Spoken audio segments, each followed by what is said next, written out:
Assalamualaikum warahmatullahi wabarakatuh. Allahumma salli ala Sayyidina Muhammad wa ala ali Sayyidina wa maulana Muhammad. Yang saya hormati para masyayikh. Apa sih kemudian hari ini, siapa sih kira-kira yang mau ngerusak Pancasila ini? Dan siapa sih yang mau ngerusak NU hari ini? Ini saya terangkan. Dua pilar organisasi di negara ini sudah menyatakan untuk saling bergandengan, terutama dari ormas Islam. Muhammadiyah dan NU ini sudah seiring sejalan. Dua-duanya sudah mengakui, Asobiyah ini sudah diakui, Pancasila sudah diakui sebagai falsafah dasar negara. Muhammadiyah dan NU sudah sama-sama mengakui, meskipun Muhammadiyah agak sedikit terlambat, tapi kemudian dua-duanya bersepakat. Hanya satu Pak yang belum bersepakat itu, salah satu partai politik, dia masih belum mengakui Pancasila. Tapi oke lah, itu tinggalin aja. Tinggalin aja, dan ya kalau bisa ya kesadaran jangan pilih lah. Nah ini kemudian Pak, yang membuat kesadaran terhadap kita adalah bahwa dari berbagai proses ini, perjalanan bangsa ini, kemudian kita menemukan musuh-musuh baru. Musuh-musuh baru itu siapa? Yang ingin menggerogoti Pancasila tapi tidak kunjung berhasil, termasuk komunisme juga tidak berhasil, kelompok NII Kartosuwiryo di Tasikmalaya tidak berhasil. Lalu kemudian muncul musuh baru Pak yang diekspor dari luar negeri. Yang pertama adalah Ikhwanul Muslimin yang berbasis di Mesir. Ini nama pemimpinnya Hasan al-Banna. Hasan al-Banna ini adalah Ahlussunnah wal Jamaah Pak. Tapi kemudian dibelokkan oleh Said Qutb dan Muhammad Qutb, kemudian berubah menggunakan konsep-konsep dari ajaran Muhammad bin Abdul Wahab. Nanti saya bahas. Kemudian yang kedua adalah Hizbut Tahrir. Ini gerakan politik yang berasal dari Palestina, yang kemudian hari ini berusaha meracuni anak-anak muda kita dan kita semua.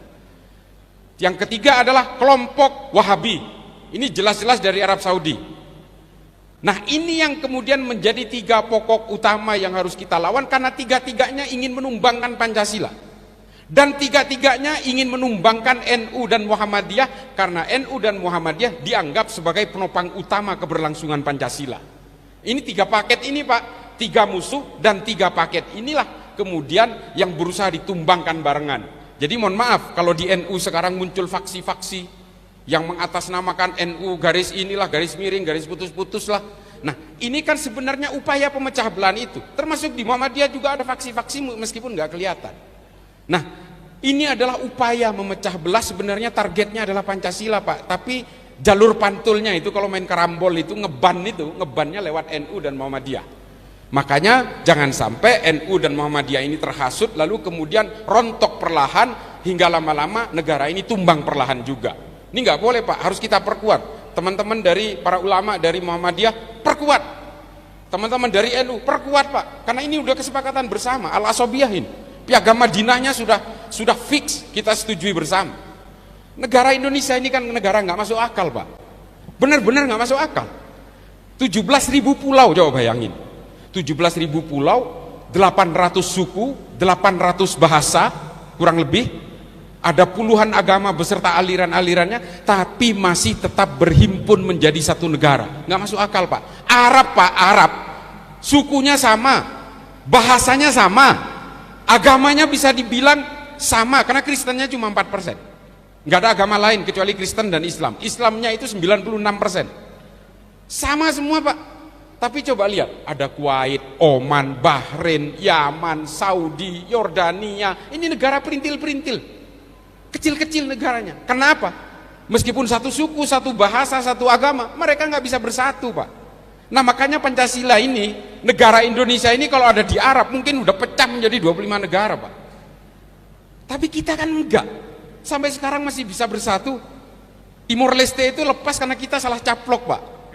Karena itu sebenarnya jalan Portugis, kita memaksakan untuk mendapatkan Timor Leste, tapi sebenarnya tidak didukung oleh perjanjian masa lalu. Makanya akhirnya ya lepas saja. Tapi kalau KKB Papua ya harus bertahan Kak, karena itu adalah warisan dari kolonial Belanda yang seharusnya memang masuk ke wilayah Indonesia. Cuma hari ini kan bajingan semua yang ada di sana itu, nggak paham sejarah. Nah ini kemudian yang harus kita pahami adalah bahwa kemudian kelompok-kelompok yang tiga ini berusaha menggembosi kita semua, Pak, memecah belah kita. NU juga jangan tenang-tenang, Pak. Di dalam itu ngobok-ngobok, Pak. Kelompok Ikhwanul Muslimin ini yang paling bahaya. Ikhwanul Muslimin ini ubudiahnya sama, mereka maulidan juga, tahlilan juga, ziarah kubur juga. Kalau ada yang meninggal dibacain talqin juga. Sama, Pak, tapi tujuannya tetap khilafah, Pak. Tujuannya tetap khilafah mereka itu. Itu bedanya dengan NU. NU nggak punya tujuan politik, Pak. Tujuan politik NU dan Muhammadiyah ini kan tetap menegakkan NKRI dan Pancasila. Udah sesederhana itu aja tujuannya. Tapi kalau yang lain ingin menumbangkan negara ini dikuasai, lalu kemudian semua dihomogenkan paksa. Sama, Pak, Hizbut Tahrir juga. Padahal kalau mau debat soal khilafah, saya layani 7 hari 7 malam nggak pakai makan, ayo. Kita mau bongkar secara historis. Saya selalu menyuarakan tantangan ini, tapi nggak ada yang mau debat sama saya. Saya nggak merasa pinter, nggak merasa hebat, tapi mari kita permainkan literatur yang disediakan oleh Islam. Islam menyediakan semua literatur tentang khilafah itu. Ini sistem politik biasa, Pak. Kelompok-kelompok penggarong Pancasila ini kan selalu ingin membawakan referensi masa lalu sebagai sistem yang paling ideal hari ini. Itu kan teknik lama, Pak, dalam politik. Ini kan kemudian yang meluluh lantakkan berbagai kehidupan beragama kita ini kan tujuan politik, Bu. Ini politik semua ini. Makanya saya paling anti sama politisasi agama ini. Orang Islam, orang Hindu, orang Kristen, orang Katolik silahkan berpolitik, Pak. Silahkan. Orang Islam juga harus berpolitik untuk mengawal supaya produk-produk politik tidak keluar dari makosidus syariah. Harus, Pak. Tapi jangan jadikan agama ini sebagai kendaraan untuk mencapai kekuasaan. Karena kata Ibnu Rus, kalau ada penguasa yang menggunakan agama sebagai kendaraan menuju kekuasaannya, kelak kejahatan-kejahatannya pun akan dibenarkan dengan menggunakan dalil agama. Ini Ibnu Rus. Dan akhirnya banyak praktek seperti itu. Banyak, Pak, yang mengatakan saya partai Islam, saya akan memperjuangkan Islam, sayalah Islam, pilih saya. Setelah berkuasa korupsi juga, Pak. Ada itu, gak usah disebut lah. Nah, ini kan adalah anomali-anomali dan penipuan-penipuan atas nama agama yang membajak kesalehan, membajak simbol-simbol agama. Makanya saya paling anti dengan partai baru yang akan berkampanye di masjid, mengatakan masjid adalah tempat jihad politik. Karena dulu Nabi menggunakan strategi perang dan berbagai anjuran politik itu di masjid, katanya. Beda, Pak. Zaman Kanjeng Nabi itu menggunakan masjid, merumuskan strategi perang itu untuk melawan musuh bersama. Musuh kalian dan musuh saya sama, mari kita lawan sama-sama. Kalau hari ini kan enggak, Pak. Partai politik itu kampanye di masjid, orang-orang yang merasa tidak punya musuh kemudian dipaksa untuk melawan musuh saya. Itu bedanya. Para ulama ketika melawan penjajah Belanda juga menyuarakan berbagai ijtihad politiknya dari masjid, karena musuhnya musuh bersama, namanya penjajah Belanda. Itu musuh kita. Tapi kalau hari ini enggak, kalangan muslimin semua, mari kita lawan semua musuh saya. Kan musuhnya dia doang, Pak.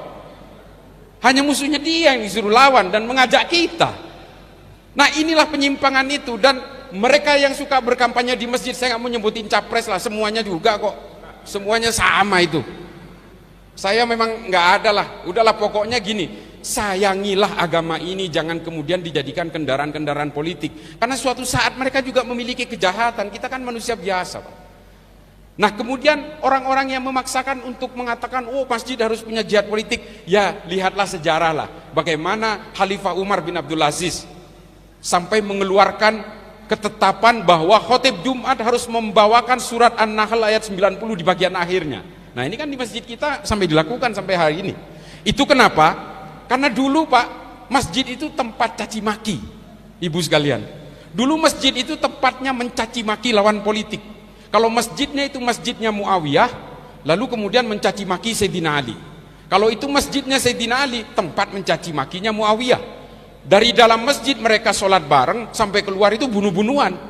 Makanya kemudian Khalifah Umar bin Abdul Aziz, Khalifah kelima dari Bani Umayyah, mengeluarkan ketetapan khotib harus membawakan surat An-Nahl ayat 90. Innallaha ya'muru bil adli wal ihsan wa ita'i dzil qurba wa yanha 'anil fahsya'i wal munkari wal baghi ya'idukum la'allakum tadhakkarun. Ini supaya orang ingat bahwa kita semua ini adalah harus membangun kebersamaan. Semua umat Islam, semua umat manusia ini harus saling bekerja sama, saling bergotong royong. Itu maunya Khalifah Umar seperti itu. Dan tradisi ini terus dipakai sampai hari ini.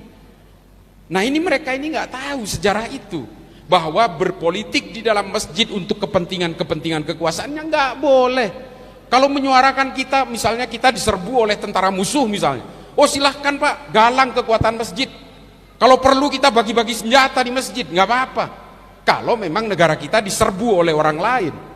Lah ini kan urusan bilik suara Pak, hanya urusan coblos-mencoblos ini, cuma 1-2 detik, tapi kemudian kita dibohongi 5 tahun ke depan, kan kita juga nggak ikhlas Pak. Nah ini yang harus kita sadari, bahwa Bapak Ibu sekalian, kita ini sudah terlalu lama diporak-porandakan oleh kekuatan-kekuatan politik, hanya untuk kepentingan-kepentingan elit politik. Jadi Bapak Ibu sekalian yang hari ini terjun ke dalam dunia politik, cukuplah tugas sampean itu untuk mengawal produk-produk politik tidak keluar dari maqasidus syariah. Teman-teman yang Hindu, yang Buddha juga demikian, kawal Pak, supaya masing-masing pemeluk agama ini tidak dirugikan. Politik agama dan politik identitas itu nggak salah Pak, dan nggak bisa dihindari. Nggak bisa dihindari. Ini demokrasi. Demokrasi itu bahasa Inggrisnya based on electoral system, berdasarkan kepentingan-kepentingan sistem elektoral. Kalau sampean dari Pronojiwo ingin jadi caleg, maka sampean harus mewakili kepentingan rakyat Pronojiwo. Kalau sampean orang Islam, harus mewakili kepentingan orang Islam. Nggak bisa dihindari Pak, politik agama dan politik identitas termasuk kedaerahan ini. Kan otomatis konstituennya kan punya dapil-dapil Pak. Kalau sampean itu dapilnya di Lumajang, terus sampean ketika terpilih berjuang untuk di Sumatera Utara sana, ya salah Pak. Salah itu. Makanya sampean harus berjuang untuk kepentingan konstituen dari tempat di mana dapil Anda itu memilih. Ini nggak bisa dihindari. Yang tidak boleh dilakukan itu adalah politisasi agama, politisasi identitas. Karena saya ini Islam, yang nggak milih saya bukan Islam. Nah ini Pak, offset ini. Nggak boleh kayak begitu. Apalagi misalnya dihubung-hubungkan dengan rumah ibadah dan sebagainya. Kalau saya dipilih, Islam akan jaya. Ada hadis yang mengatakan dalam setiap 100 tahun akan lahir seorang mujaddid. Maka pilihlah saya, karena sayalah mujaddidnya. Nah ini kan udah berkembang nih, membawa-bawa hadis gitu kan. Nanti 2024 itu adalah 100 tahun tumbangnya khilafah. Nah inilah kebangkitan khilafah ini, persis 1 abad. Nah kan gitu. Khilafah terakhir itu tumbang 1924 Pak. Nah 2024 persis 100 tahun. Terus dihubungkan dengan hadis yang mengatakan setiap 100 tahun akan lahir seorang mujaddid. Nah ini digoreng lagi Pak. Maka pilihlah si A, pilihlah si B. Wah hancur-hancuran kita ini. Karena kita ini betul-betul gini Pak, kelemahan orang Islam ini dan juga pemeluk agama dari Hindu dan Buddha, Kristen juga, ini kan politik Pak. Permusuhan Sunni dan Syiah itu sampai hari ini kan musuhan, udah 1400 tahun lebih. Gara-gara apa coba? Politik Pak. Kubunya Muawiyah bin Abu Sofyan dan kubunya Sayyidina Ali yang kemudian terpisah oleh karena persoalan politik dan kemudian melahirkan fikih-fikih sendiri, dan dua-duanya saling mengkafirkan coba. Kata Sunninya Syiah yang kafir, kata Syiahnya Sunni yang kafir. Ini gara-gara politik. Dan kita kemudian belajar dari sejarah. Sayyidina Abu Bakar, kalau kata Imam As-Suyuti dalam Tarikhul Khulafa, dikatakan wafat diracun. Gara-gara apa? Politik. Ini kata Tarikhul Khulafa. Sayyidina Utsman dibunuh oleh sesama orang Islam juga gara-gara politik. Sayyidina Ali dibunuh oleh Abdurrahman bin Muljam gara-gara politik. Perang Jamal, perang Siffin, perang Hurrah, perang Zab, perang Nahrawan, ini perang sesama orang Islam gara-gara politik. Orang Kristen Pak berperang 30 tahun di Eropa, membunuh 8.100.000 orang Kristen di Eropa gara-gara apa? Politik. Orang India sesama Hindu, Mahatma Gandhi, ini ada yang dari Hindu? Ada. Mahatma Gandhi itu dibunuh oleh sesama orang Hindu namanya Godse. Dan di sana kemudian terbelah orang India itu yang moderat dengan orang-orang Hindu nasionalis yang disebut dengan kalangan Hindutva dan Bharatiya Janata, serta ada garis kerasnya di tengah namanya Shiv Sena. Ini meluluh lantakan India Pak. Dan semua agama mengalami itu. Ada Baader Meinhof Protestan di Jerman. ada IRA dari kalangan Katolik di Irlandia, ada white supremacy untuk kalangan evangelis di Amerika. Semua agama mengalami kerentanan dijadikan sebagai alat untuk membinasakan orang yang berbeda. Gara-gara apa? Politik, Pak. Politik jugalah yang kemudian memporak-porandakan Islam terbentuk menjadi firqoh-firqoh dan sebagainya. Sekte-sekte tercipta dalam Islam karena didahului dengan politik. Ahmadiyah bikinan kolonial, ini bikinan kolonial, termasuk yang namanya Wahabi, Pak. Kenapa Wahabi ini menjadi aneh? Karena memang Wahabi ini tadinya diciptakan di Saudi untuk memperkuat kekuasaan politiknya keluarga Ibnu Saud, dan kemudian barang ini dibawa ke Indonesia dengan kultur yang berbeda, demografi yang berbeda, dengan suasana politik yang berbeda, dan kemudian terjadilah benturan-benturan itu. Coba Pak, ini saya mau cerita sedikit tentang kelahiran Wahabi.